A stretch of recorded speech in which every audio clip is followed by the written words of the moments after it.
వివేక హత్యపై CM Chandrababu సంచలన వ్యాఖ్యలు చేశారు. హూ కిల్డ్ బాబాయ్ ప్రశ్నకు త్వరలోనే సమాధానం వస్తుందన్నారు. అసెంబ్లీలో చంద్రబాబు చేసిన వ్యాఖ్యలు ఇప్పుడు హాట్ టాపిక్ గా మారాయి.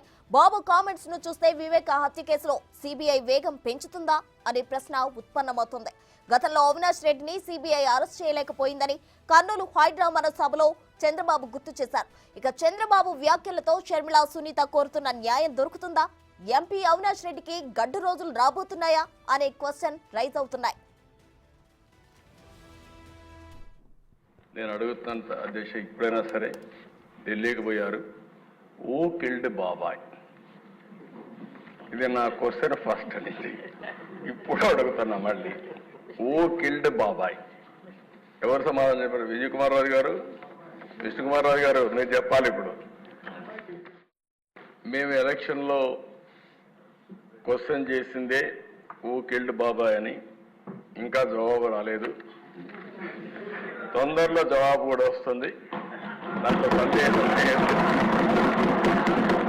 అధ్యక్ష, ఇది ఒక కేస్ స్టడీ.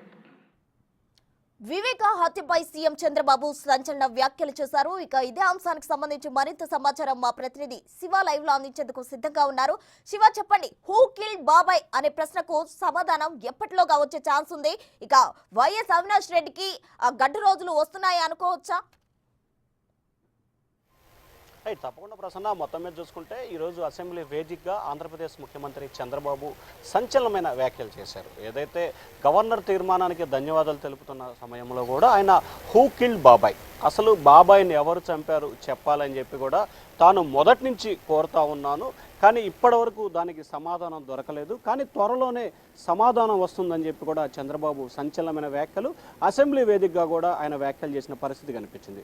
గతంలో సిబిఐ విచారణ జరిగిన సమయంలో కూడా అవినాష్ రెడ్డిని అరెస్ట్ చేసేందుకు వచ్చిన సమయంలో సిబిఐ అధికారులపై కడప జిల్లాకు సంబంధించిన వైఎస్ఆర్సీపీ నేతలు కేసులు పెట్టడం, వారిపైనే అభియోగాలు మోపడం, అరెస్ట్ చేయడానికి వచ్చిన సమయంలో స్థానిక పోలీసుల సహాయ సహకారాలతో అడ్డుకునే ప్రయత్నం చేయటం, రకరకాల కోణాల్లో అప్పుడు సిబిఐ అధికారులకి అప్పటి అధికార పార్టీ అవినాష్ రెడ్డి ఏమాత్రం కూడా విచారణకు కానీ సహాయ నిరాకరణ చేసిన పరిస్థితి కనిపించింది. తాజాగా ప్రభుత్వం మారటం, మరొక వైపు ఏదైతే జగన్ చెల్లెళ్ళు షర్మిల, సునీత వీరిద్దరూ కూడా గత 3-4 సంవత్సరాల కాలంగా ఎవరైతే బాబాయిని చంపారో ఆ బాబాయిని చంపిన వారికి జగన్, ఆయన సతీమణి భారతి పూర్తి స్థాయిలో అండదండలు సహకరిస్తున్నారు, సహాయ సహకారాలు అందిస్తున్నారు. అలాగే అవినాష్ రెడ్డి దీంట్లో ప్రధానమైన ముద్దాయి, అతన్ని ఓడించండి అని చెప్పి కూడా ఇటీవల ఎన్నికల సమయంలో ఇటు షర్మిల, సునీత కూడా ప్రచారం చేసిన పరిస్థితి కనిపించింది. సో ఈ నేపథ్యంలోనే ఇటీవల కాలంలో చంద్రబాబు అనేక సందర్భాల్లో ఢిల్లీ వెళ్ళటం, అలాగే చంద్రబాబుకు సంబంధించి చాలామంది కేంద్ర పెద్దలతో ఆయన మాట్లాడిన సమయంలో కూడా ఈ కేసుకు సంబంధించి కూడా కేంద్ర పెద్దల దగ్గర ప్రస్తావనకు వచ్చినట్లు కూడా తెలుస్తూ ఉంది. సో ఈ నేపథ్యంలోనే ఆయన వాటిని ఉద్దేశించే ప్రధానంగా చూసుకుంటే కేసుకు సంబంధించి ప్రస్తుతం సిబిఐ విచారణ కొనసాగుతూ ఉంది, కానీ దాదాపుగా 6-7 నెలల కాలంగా విచారణ అయితే స్తబ్దతగా ఉంది. ఆ కేసుకు సంబంధించి ఏమాత్రం కూడా విచారణ ముందుకు కూడా వెళ్ళట్లేదు. అట్లాగని ఎవరిని అరెస్ట్ చేసిన దాఖలాల్లో ఎక్కడ విచారణ కూడా ఆగిపోయింది, కానీ కేసు అయితే మాత్రం సిబిఐ అండర్లోనే కొనసాగుంది. సో ఈ నేపథ్యంలోనే త్వరలోనే ఈ కేసుకు సంబంధించి తిరిగి విచారణ, అంటే ప్రస్తుతం విచారణ కొనసాగట్లేదు కానీ తిరిగి విచారణ ప్రారంభమవుతుంది.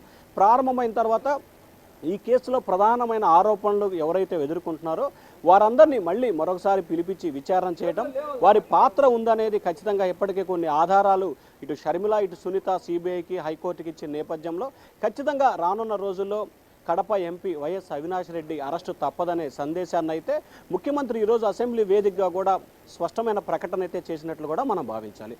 సో అవినాష్ రెడ్డి కనుక అరెస్ట్ అయితే ఆయన విచారించిన సమయంలో ఎవరు అవినాష్ ప్రోద్బలం ఉందా, లేకపోతే అవినాష్తోనే బ్రేక్ ఉందా, అవినాష్ పైన ఇంకెవరున్నారు అనే దానికి సంబంధించి కూడా సమగ్రమైన విచారణ జరిపే అవకాశాలు అయితే కనిపిస్తున్నాయి.